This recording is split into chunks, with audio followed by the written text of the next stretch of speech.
Mkumbushe mwanao kwamba siku aliyokuja duniani alikuja akilia kwa sauti, huku watu waliomzunguka wakiwa wanatabasamu. Hivyo basi anapaswa kuishi na watu vizuri, kiasi kwamba siku atakapokuwa anaondoka duniani, watu watakaokuwa wanamzunguka walie kwa sauti, huku yeye akitabasamu. Mfundishe kwamba kipimo cha utu wake ni kazi, hivyo afanye kazi kwa juhudi na maarifa siku zote za maisha yake.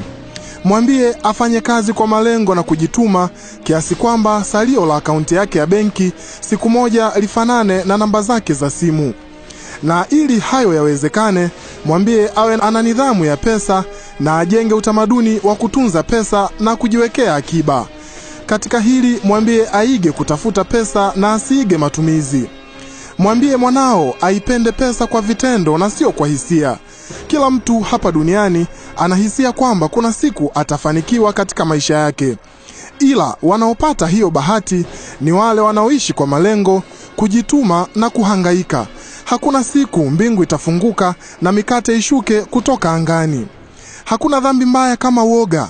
Mwambie mwanao hata siku moja asiogope kudai haki yake.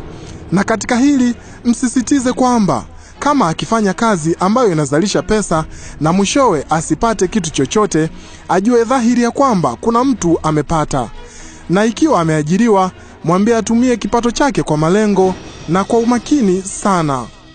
Asije akafanya kazi ili apate pesa, anunue gari ili aitumie gari hiyo kuendea kazini. Atachelewa sana. Mwambie ajifunze kununua vitu vinavyozalisha pesa nje ya ajira, ili siku moja aweze kujitegemea kiuchumi. Mwambie mwanao Mwenyezi Mungu amempa akili ili aitumie kutatua matatizo yake, na akiitumia vibaya atatengeneza matatizo zaidi kuliko kutatua.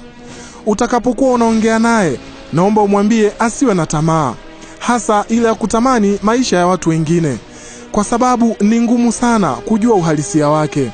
Sisi binadamu ni kama mwezi, tuna upande wenye giza na upande wenye mwanga.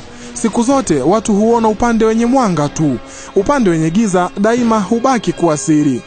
Na kuomba umfundishe mwanao namna ya kufikiri na si nini cha kufikiri, ili kesho na kesho kutwa asije kuwa na fikra ndogo kama kenge anayekimbia manyunyu ya mvua na kuingia mtoni ili asilowe. Na zaidi ya hapo, usiache kumfundisha akili za watu na matendo yao katika mwitikio dhidi ya ujuaji wa mambo. Na hapo umwambie hivi: mjinga hajui kitu na hajui kama hajui. Mjanja hajui kitu na anajua kama hajui. Mshenzi yeye anajua halafu anajifanya hajui, na mpumbavu yeye hajui halafu anajifanya anajua. Mwambie siku zote wanaolalamika jinsi mpira unavyodunda mara nyingi ndio hao walioudundisha.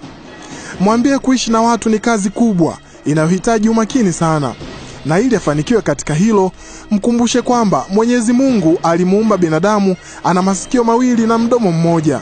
Maana yake ni kwamba siku zote mwambie awe nasikiliza zaidi kuliko kuongea, na kamwe asijali maneno mabaya ya watu dhidi yake, kwani mtu huwezi kuwazuia watu wasiseme, ila unaweza kuzuia mdomo wako usiseme. Mwambie mwanao mara zote atakaposimama mbele ya kundi la watu wengi, ni vigumu sana kukubalika na watu wote, na vigumu pia kuchukiwa na watu wote. Kwa mfano, atakaposimama mbele ya kundi la watu 100, basi walau watu 15 watampenda kabla hajafanya chochote, na watu 15 watamchukia kabla hajafanya chochote. Watu 70 waliobaki watamchukia au kumpenda kutokana na kile atakachofanya. Mwambie kamwe hawezi kupendwa na watu wote au kuchukiwa na watu wote.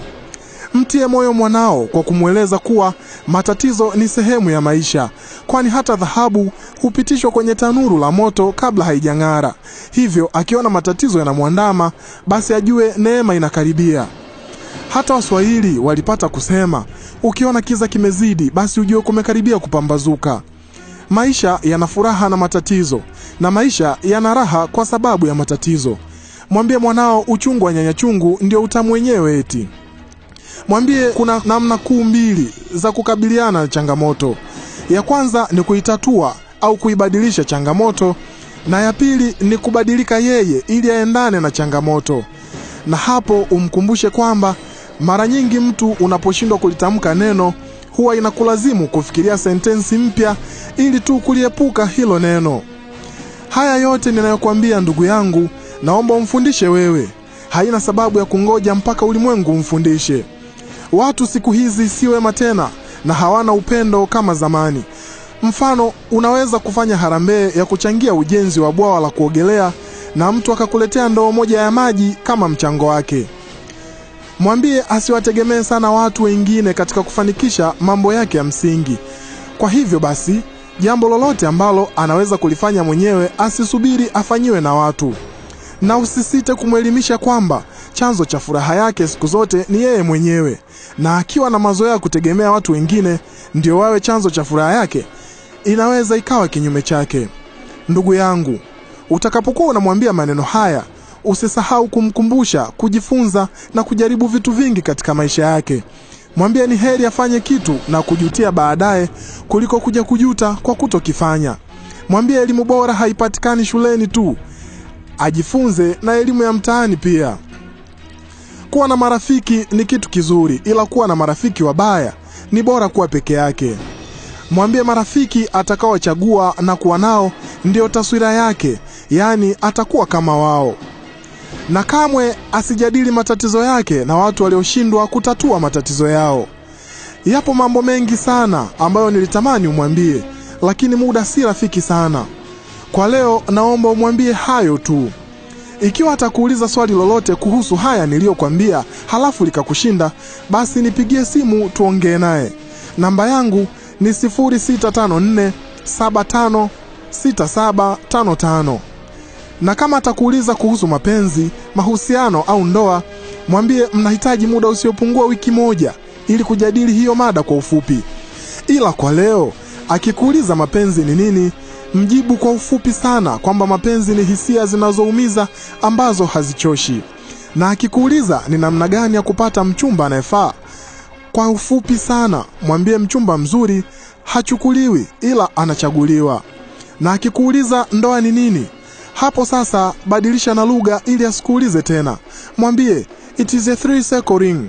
Yani kuna engagement ring, halafu kuna wedding ring, na mwisho kabisa ni suffering. Mpendwa, kwa kuwa wewe ni binadamu, unaweza kusahau kumwambia neno lolote kati ya hayo. Ila kamwe usije ukasahau kumwambia kuwa maneno haya ninayokuambia yameandaliwa na kuletwa kwako na Mwalimu Amos Ibrahim Mwijonge kutoka Unlimited Professional Trainers. Asante. Na msikilizaji, ikiwa unahitaji kupata elimu au maarifa sahihi kuhusiana na jambo lolote, huduma au msaada wa kitaalamu, wasiliana na Unlimited Professional Trainers kupitia simu namba 0788583078. Nao watakukutanisha na wataalamu wasio na mipaka katika jambo hilo. Kumbuka, shuleni na vioni unakutanishwa na wataaluma, ila Unlimited Professional Trainers wanakukutanisha na wataalamu wasio na mipaka katika jambo lolote linalohitaji msaada. Na ikiwa unahitaji mafunzo au elimu kwa njia ya simu au kwa njia yoyote ile, usisite kuwasiliana na Unlimited Professional Trainers kwa namba hiyo hiyo ya 0788583078.